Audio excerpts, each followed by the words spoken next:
ఆ దంబాసురుడు చేరుకున్నాడు. ఈ దంబాసురుడు ఎవరండి? జలంధ్రుని పెంచి పెద్ద చేసినటువంటి తండ్రి. ఆ తండ్రిని చేరుకొని ఇలా అంటున్నాడు, ఓ తండ్రి,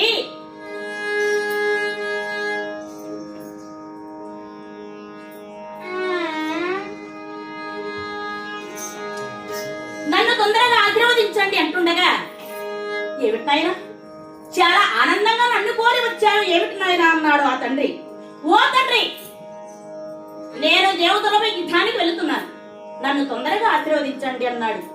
ఆ దంబాసుడు అంటున్నాడు, నాయనా జలంధర, వలదురా, నీవు యుద్ధరంగానికి వెళ్ళవలదు.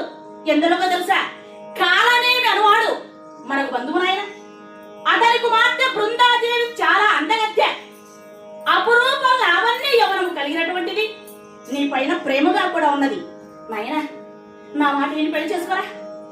ఓ తండ్రి, నాకా పెళ్లి అవునాయనా, నేను ముసలివాడిని, రేపో మాపో మరణిస్తానని నాకు తెలియదురా, నా మాట విన్న ఆయన అంటుండగా, ఆ సమయంలో తండ్రి, నీకు నా నమస్కారములు.